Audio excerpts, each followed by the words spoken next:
Bonjour à tous, bienvenue sur Échecs et Pédagogie. Salut Laurent. Salut à tous. Bonjour Romu. Donc aujourd'hui, nous souhaitons vous présenter avec Laurent une nouvelle vidéo-série sur les ouvertures et notamment sur la défense sicilienne, une défense qui plaît à beaucoup. Donc l'idée que nous avons avec Laurent est de vous présenter les thèmes classiques, les thèmes qui sont utiles et nécessaires à connaître pour bien jouer cette défense. Et quelle que soit la variante que vous jouez de la sicilienne, parce que il existe une bonne vingtaine de variantes différentes. Donc tout ce qu'on va vous montrer sera utile et applicable dans quelle que soit la variante que vous jouerez.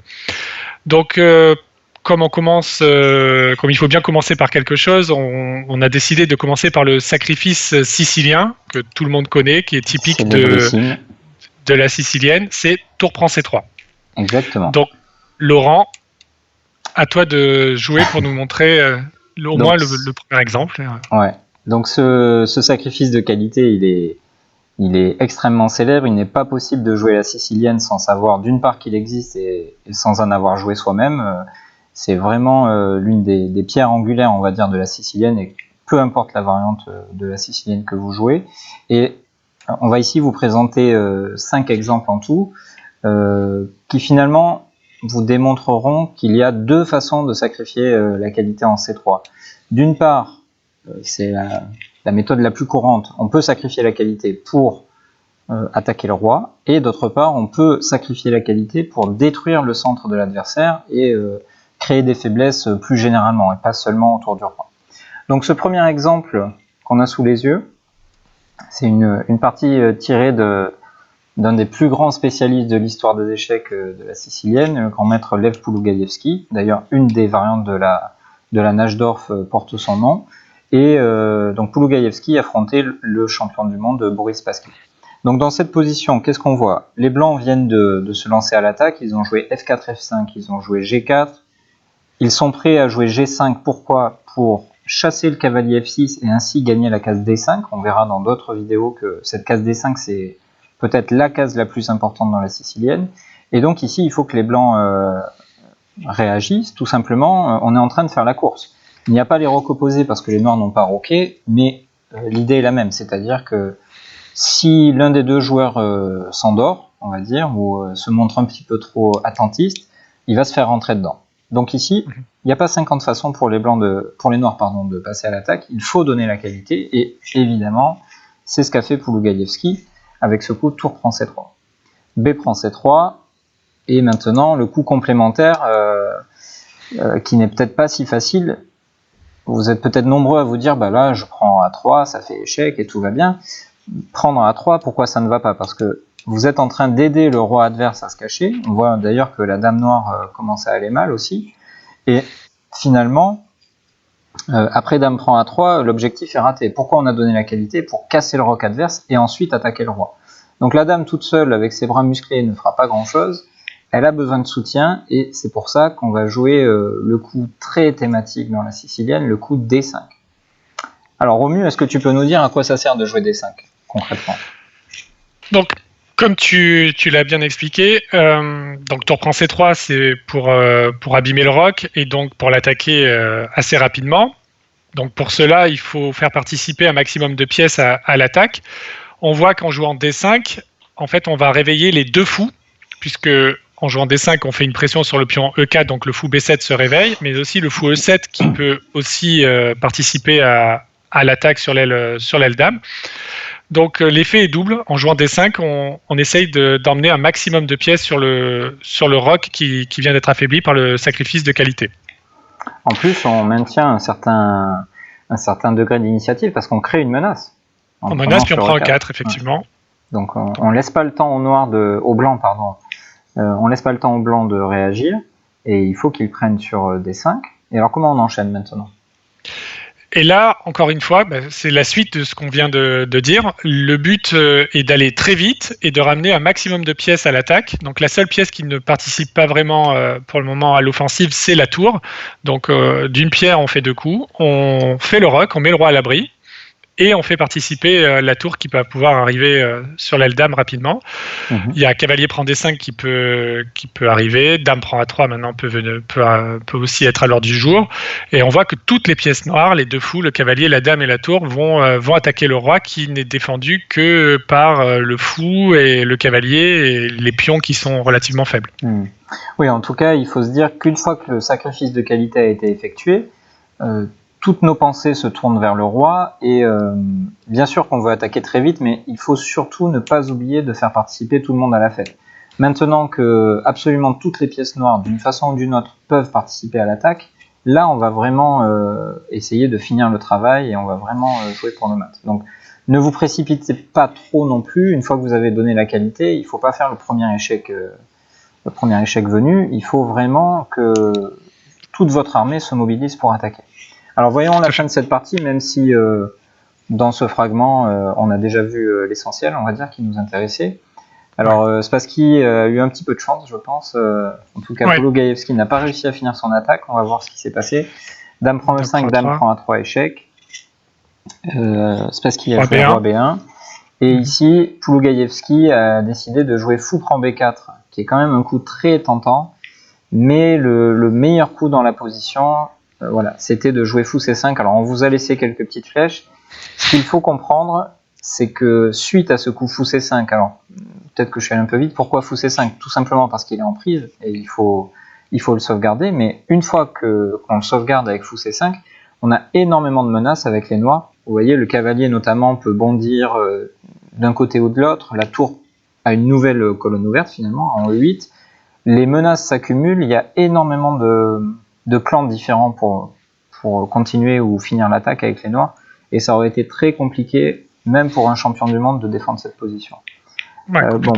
Pologaïevski peut-être a été un petit peu trop rapide, on va dire. Il a dû penser qu'après fou prend B4, pion prend B4 et cavalier prend D5, la partie était gagnée. En menace cavalier C3 qui fait mat ou qui gagne la dame. Alors, est-ce qu'il a raté une défense ? Je ne sais pas. En tout cas, après dame B2, on laisse la dame revenir en jeu et on se rend compte que c'est beaucoup plus difficile maintenant d'attaquer. Et il s'est contenté du perpétuel. Voilà, tout simplement comme ceci. Encore une fois, ce qui nous intéresse, Romu, c'est pas d'analyser cette partie de fond en comble. Hein. Non, l'idée, c'est vraiment de vous sensibiliser à ce sacrifice et les idées qui sont sous-jacentes. Donc, quand on fait tour prend C3, l'idée est donc ensuite s'en prendre au roi blanc en emmenant un maximum de pièces à l'attaque et en le faisant assez rapidement, bien évidemment, sans trop se précipiter non plus, comme Laurent, tu l'as bien dit tout à l'heure. Ok, alors voyons un deuxième exemple. Ouais. Cette fois-ci, c'est un petit peu plus proche de nous, Romu, c'est une partie d'un des joueurs préférés, je crois, en France, le grand maître Vassili Ivanchuk. Oui. Donc, qui est toujours très créatif et qui possède une culture immense. Donc, évidemment que le sacrifice tour prend C3 fait partie de sa culture depuis qu'il s'est marché.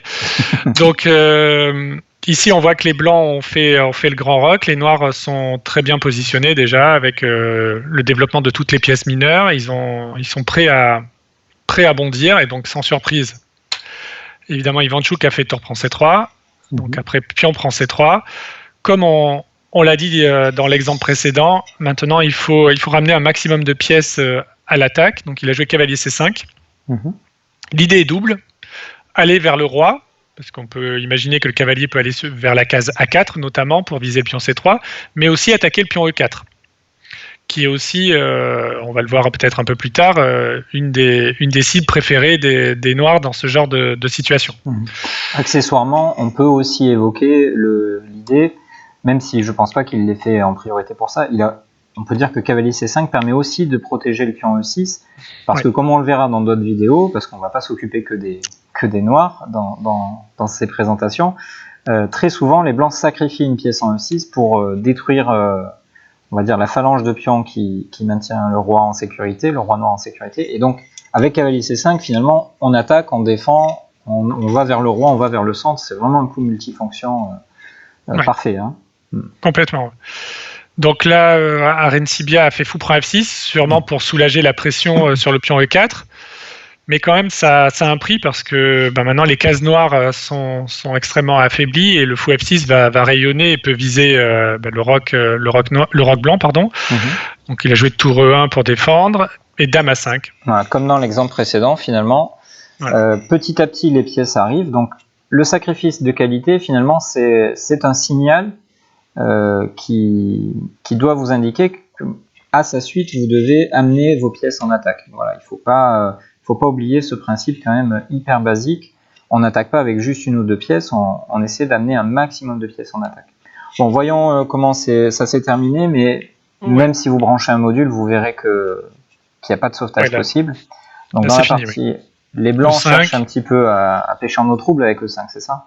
Ouais, bon, il essaye probablement aussi de boucher la diagonale du fou. Donc il a pris, et fou G5. Donc on perd pas de temps. Quand on a l'initiative, il est important de la conserver. Donc roi B1, fou D5. Donc encore une fois, il ramène une pièce supplémentaire à l'attaque. Et on voit aussi que suite à tour prend C3, les pions doublés ici en C2 et C3, non seulement sont faibles, non seulement on crée des cases faibles et d'autres faiblesses autour du roi, mais en plus ça sert un petit peu de barrière. Les pièces blanches ont du mal à venir protéger le roi, elles sont gênées par ce duo de pions vraiment catastrophique. Ouais, c'est pour ça qu'il faut souvent ne pas se précipiter à prendre le pion C3 notamment. Et parfois, il est plus utile de ramener une pièce et sans être trop matérialiste et capturer trop vite le pion C3 qui permettrait aux blancs de s'organiser, parfois de proposer des échanges de dames notamment, qui ne feraient pas forcément notre affaire.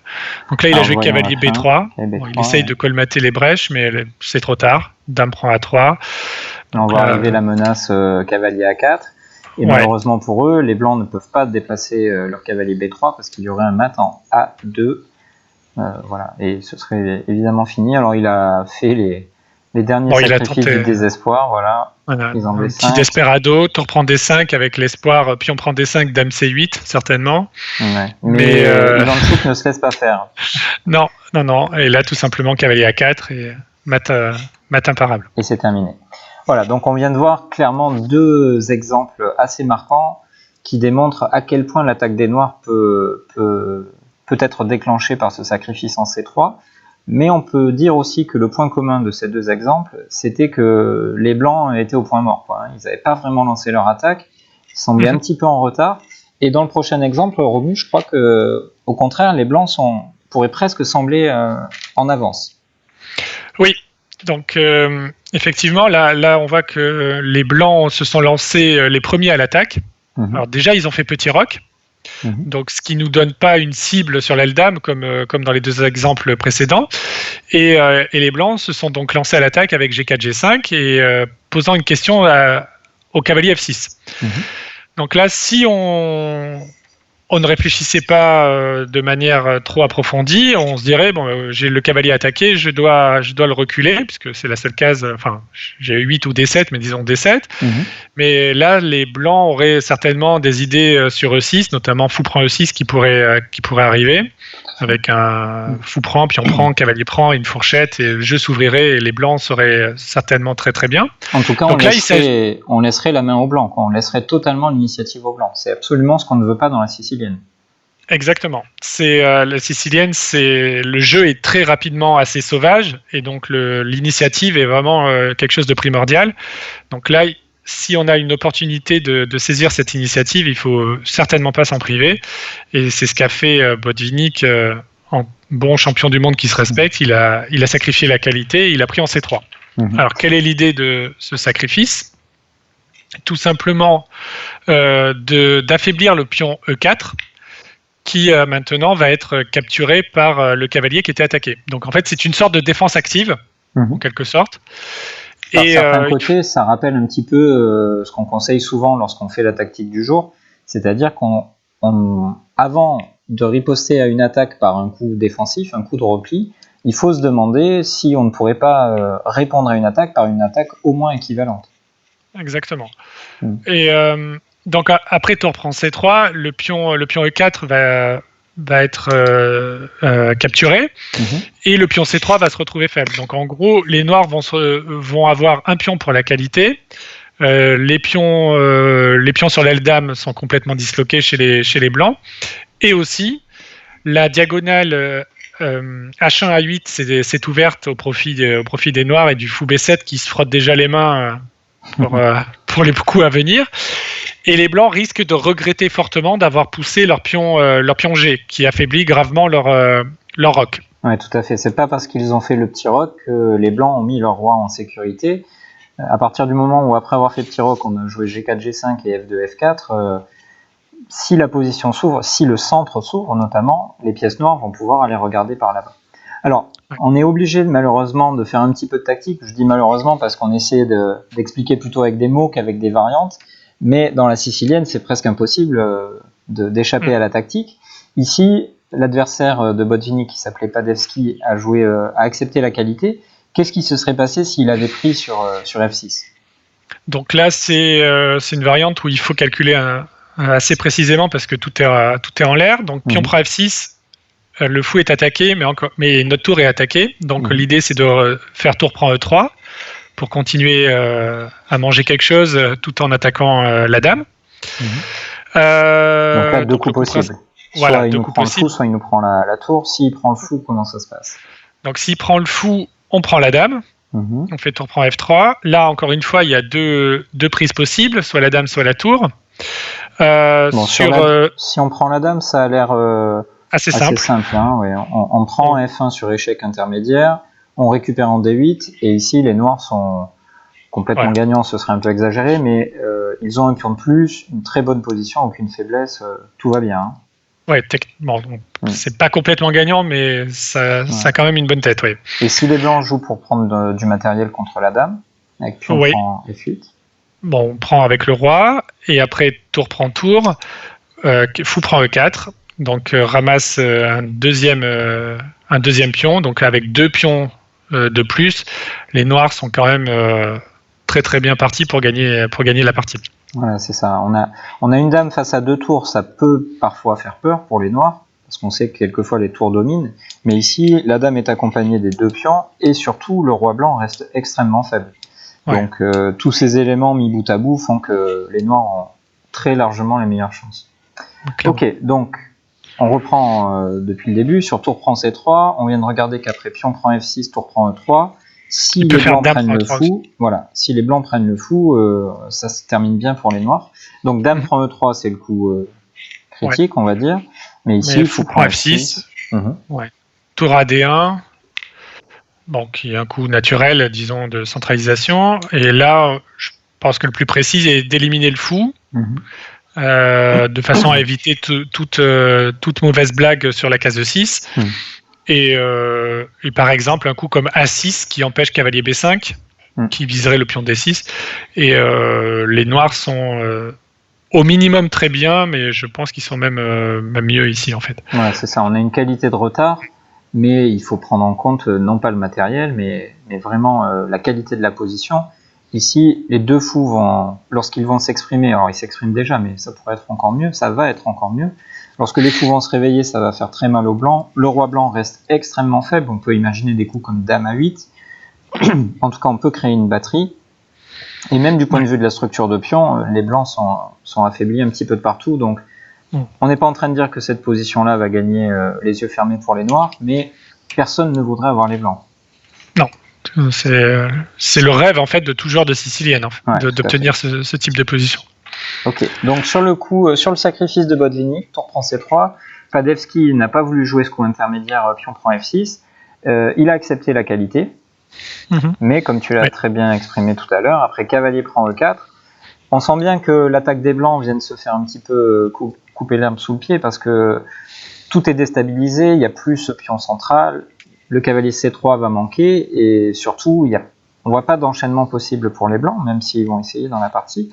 En revanche, avec les noirs, on a beaucoup d'idées, mais l'idée centrale, bien sûr, c'est d'exploiter la grande diagonale du fou B7, sur laquelle on espère aussi mettre la dame à terme. Ouais. Donc là, dans la partie, il a joué dame G4. Il s'enlève de la diagonale et il essaye de se placer de manière un peu agressive, et en même temps, il vise le pion E6. Donc Botvinnik a joué dame C8, attaque certainement. Ouais. Voilà, et en même temps pour prévenir les choses sur E6 aussi.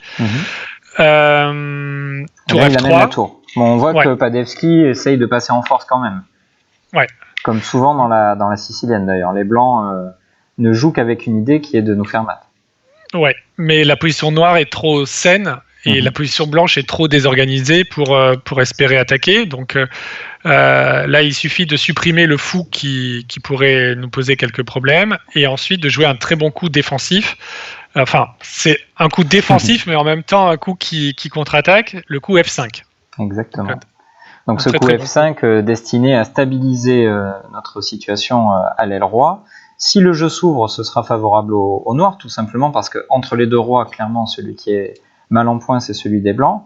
Et si les blancs ne veulent pas faire la prise en passant, tout simplement, leur attaque va s'arrêter, quoi, hein. Le pion F5 va énormément les gêner. Ouais. Donc dans la partie, il a choisi de ne pas prendre en passant et de jouer dame H4. Et là, les noirs ont simplement, simplement, je ne sais pas si c'est simple, mais en tout cas, c'est la logique que la position réclame, c'est E5. Alors, on passe à l'action, on va profiter de tous nos avantages, notamment en ouvrant la position pour notre paire de fous. Les blancs ont essayé d'attaquer avec tour H3. Alors on montre un petit peu en accéléré cette fin, je crois, parce que H6. On est loin de notre sujet. Donc on n'a pas peur des fantômes et là maintenant dame prend C3, il commence la contre-attaque, il attaque la tour, tour D1, puis on prend D4, maintenant il ramasse juste le matériel. Il n'y a pas d'attaque en fait sur l'aile roi. Ouais, c'est ça exactement, et au contraire même c'est le roi blanc qui petit à petit va se faire menacer, hein. On voit arriver une dame en C2, ce genre de choses. On montre assez vite la fin, fou D2, dame C6, la fameuse batterie qu'on avait annoncée. Donc voilà, si vous êtes adepte de la sicilienne côté blanc et que vous vous dites j'envoie mes pions dans la figure de l'adversaire et puis j'attaque comme un fou, méfiez-vous parce que c'est le genre de retour de manivelle qui peut être absolument fatal. Voilà, donc la fin, pion prend H6. Il faut quand même se méfier avec les noirs, une erreur est toujours arrivée, mais Botvinnik était particulièrement précis. Cavalier G5 crée le passage pour la dame vers G2 ou H1. Voilà, dame H1. Et F2, cavalier E4. Voilà. Ramasse encore du matériel et la partie avec. Exactement. Donc finalement, Romu, on vient de finir, entre guillemets, notre premier chapitre sur le sacrifice de qualité. Le premier élément, c'est qu'on sacrifie la qualité pour affaiblir le roi de l'adversaire. Qu'il ait fait petit roc ou grand roc, ça dépend toujours des cas de figure, mais lorsqu'on joue tour prend C3, en général, on peut et on va affaiblir le roc de l'adversaire. Oui, parce que quand les blancs font le grand roc, donc quand on fait tour prend C3, on élimine le défenseur principal du roc qui est le cavalier C3 tout en abîmant la structure de pion autour du roi, donc le roi sera très très faible. Et comme on l'a vu notamment dans le dernier exemple, quand les blancs font le petit roc, tour prend C3 est souvent destiné à prendre le pion E4, qui est quand même le pion central des blancs, et lorsque le centre s'écroule, le roi blanc peut se retrouver assez faible, surtout si les blancs se décident d'attaquer, ce qui est comme la coutume dans les Siciliennes. Dans les Siciliennes, en général, les blancs doivent profiter de leur avance de développement et attaquer. Donc souvent, ils utilisent les pions pour ça, en faisant F4, et parfois même en avançant le pion G, comme dans la partie qu'on vient de voir. Et donc si le pion E4 tombe, le roi blanc peut se retrouver en danger. Donc voilà, ce sont les thèmes que l'on voulait vous expliquer au travers de ces exemples. Ok. Et donc le deuxième élément finalement du sacrifice de qualité, c'est qu'on peut on peut attaquer le centre en sacrifiant la qualité. Alors est-ce que tu peux nous en dire un petit peu plus sur cette deuxième technique finalement? Oui. Donc on va déjà tout de suite regarder la première position pour illustrer ce qu'on va dire. Donc on voit ici notamment que la structure au centre est fixée avec la case D5 affaiblie par le jeu des blancs. Donc les blancs aimeraient bien prendre possession de cette case. Donc on voit qu'ils ont placé le fou sur la diagonale A2 F7. Le cavalier C3 est prêt à bondir. Et ils ont même joué cavalier H5 qui est destiné à échanger un des défenseurs de la case, le cavalier F6. Donc là, il s'agit de réagir très rapidement. Alors, tout à l'heure, on a vu un sacrifice de qualité pour éviter justement de se faire attaquer et pour devancer l'attaque et être le premier à attaquer le roi. Là, l'idée, c'est plutôt stratégique. Il faut avoir conscience du danger stratégique qui plane au-dessus de notre tête, puisque les Blancs menacent tout simplement de faire cavalier prend F6, suivi de fou D5, qui échangerait le dernier défenseur de la case D5, et ensuite ils installeraient leur cavalier C3 et joueraient tranquillement bon cavalier contre le mauvais fou E7. Donc, en tout bon joueur de sicilienne, ici, il ne faut absolument pas hésiter et éviter ce scénario qui serait catastrophique et sacrifier la qualité en C3 pour s'en prendre au pion E4. Et oui, on voit on joint l'utile à l'agréable, c'est-à-dire qu'en plus de casser le plan de l'adversaire, on va pouvoir appliquer notre propre idée qui est attaquer le pion E4. D'ailleurs, je crois que dans quasiment toutes les siciliennes, ce pion E4, c'est une cible pour les Noirs. Oui, puisque souvent on voit le fou de case blanche, le fou C8 qui se développe en B7, très souvent, dans beaucoup de siciliennes en tout cas. Le cavalier G8 se développe en F6 9 fois sur 10. Donc ces deux pièces travaillent pour taper sur le pion E4. Souvent même le cavalier B8 peut se développer en D7 puis en C5 pour aller taper sur le pion E4. Donc effectivement le pion E4 est naturellement une cible privilégiée. Donc en faisant tour prend C3, on élimine justement un de ses défenseurs. Ok, donc dans la partie, là, les Blancs ont décidé d'accepter la qualité. S'ils avaient fait le coup intermédiaire cavalier prend F6 sur échec pour ne pas se faire prendre par le cavalier en E4, ici il y a quand même un autre élément dont on n'a pas encore parlé, qui est le fait que les Blancs ont omis de roquer ou ont fait exprès de retarder le roc, mais ils vont le payer cher finalement. Fou H4 échec, on ne peut pas jouer G3 parce que fou prend E4, le fou se réveille, on gagne le pion E4, on a d'énormes compensations sous la forme du roi blanc affaibli, de la paire de fous et la meilleure structure de pion. Et en cas de fou H4 échec, roi F1, on va simplement jouer dame B6 et on est en train de profiter de la présence de notre fou de case noire alors que l'adversaire n'en a pas. On a une attaque de mat, tout simplement, vers le roi adverse. Donc on comprend que sur tour prend C3, les blancs ont joué B prend C. Et maintenant, il élimine le pion E4, alors même au prix du pion G7, cavalier prend G7 échec, roi F8, pardon. Alors pourquoi est-ce que Minich, qui conduisait les noirs, n'a pas eu peur de cet échec ? On voit que le roi noir en fait est très bien protégé, même s'il est déroqué. Le pion F7, le fou E7, le cavalier F6 sont autour du roi noir. Et de toute façon, il n'y a pas vraiment de pièce blanche qui vise ce roi. La colonne F est fermée, justement, elle n'est pas ouverte. Donc les pièces blanches ont du mal à accéder au roi noir, donc il n'y a aucun danger pour ce roi. Il est sur une case noire et les blancs n'ont pas de fou de case noire. Donc on voit que les blancs sont complètement impuissants et ne peuvent absolument pas profiter du fait que le roi soit déroqué. Ils n'arrivent pas à l'attaquer, ouais. Non. Donc voyons comment ça s'est... Alors non pas comment ça s'est fini, parce que les noirs ont fait une bêtise après, mais comment ça aurait dû se finir. Donc cavalier H5, tour G8, on active la tour le long de la colonne semi-ouverte. Cavalier prend F6, fou prend F6, dame H5. Alors les blancs essaient quand même de créer du jeu, ils vont pas attendre les bras croisés qu'on vienne les punir, on va dire. Et c'est ici que Minich n'a pas joué le meilleur coup. Il a joué dame C7 et après une longue partie, il a fini par perdre tout simplement. Alors qu'il aurait dû jouer D5 et obtenir encore une fois une position avec beaucoup de compensation. Le roi noir est très en sécurité bien qu'il n'ait pas roqué, comme tu l'as déjà expliqué. Et à l'inverse, il y a énormément de faiblesses dans le camp des blancs. Posez-vous simplement une question, à la limite, mettez en pause la vidéo et demandez-vous où est-ce que vous aimeriez cacher votre roi. Voilà, vous allez vous rendre compte que c'est pas si facile de répondre à cette question. Que l'on fasse petit roc, grand roc ou qu'on ne roque pas, dans tous les cas, notre roi finira par se faire attaquer. Donc, ce sacrifice était vraiment destiné...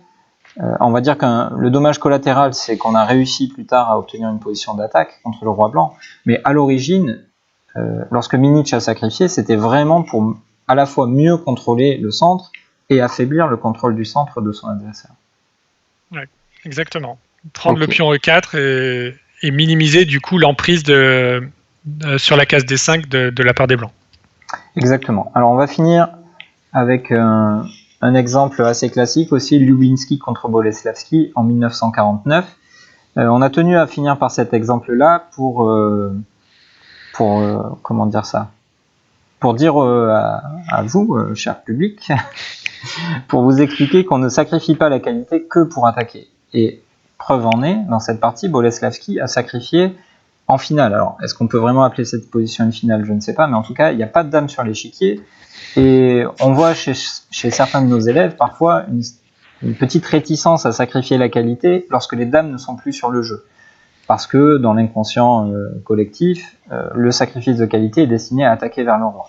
Alors, regardez ce qu'a fait Boleslavski. Il s'en fiche qu'il n'y ait pas de dame sur l'échiquier. Il donne la qualité, pourquoi ? Pour éliminer, bien sûr pour casser la structure au niveau de l'aile dame, mais aussi pour éliminer le défenseur du pion E4, et maintenant il vient l'attaquer. Il ne se contente pas de le prendre avec fou prend E4, il vient l'attaquer avec la meilleure pièce possible, c'est-à-dire le cavalier. Bien sûr, on menace une fourchette, mais ça c'est un détail de l'histoire, on va dire. Surtout ce qu'on veut, c'est mettre dans la meilleure disposition possible l'ensemble de notre armée pour attaquer les pions affaiblis à l'aile dame. Une fois qu'on aura fait cavalier prend E4, on va prendre C3, on va prendre A3, et finalement on remue ce sacrifice de qualité, y compris en finale, c'est extrêmement fort. Non, mais encore une fois, quand on sacrifie, que ce soit pour attaquer le roi ou pour attaquer une case ou attaquer des pions comme ici, la suite logique du sacrifice est de mobiliser un maximum de pièces, puisqu'on vient de sacrifier du matériel, donc ça veut dire que l'adversaire a un avantage au niveau du matériel.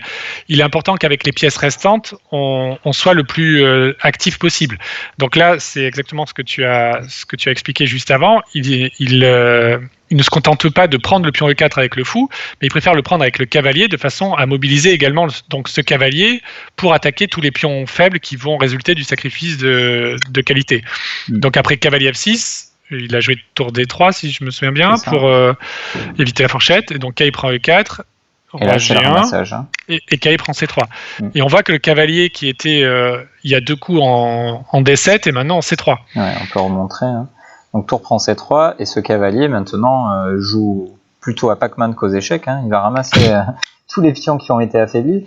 Et d'ailleurs, c'est pas terminé. Une fois qu'on a pris E4 et C3, il y a tellement de problèmes chez les blancs, tellement de pions faibles, tellement de pièces désorganisées. Il faut bien comprendre que avant de sacrifier, je reviens une dernière fois en arrière, ici on pourrait penser avec les blancs que tout va bien, toutes nos pièces sont bien défendues et tout va pour le mieux. Mais entre guillemets, pour les noirs, il suffit d'un sacrifice de qualité pour semer le trouble, semer la zizanie, vous appelez ça comme vous voulez, mais en tout cas, une fois que le sacrifice de qualité est joué, c'est le bazar chez les blancs et il y aura trop de problèmes.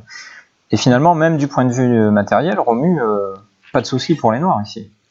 Déjà 2 pions pour la qualité, plus les pions faibles en A3, en C2, un manque de coordination chez les blancs. La paire de fous. La paire de fous, enfin tout est à l'avantage des noirs. Donc il a joué tour 1 dans la partie, cavalier E4. Bon, on peut montrer assez rapidement au moins les quelques coups suivants. Voilà. Et là, ce qu'on peut conseiller maintenant pour les noirs, c'est de ne pas se précipiter. L'avantage est là.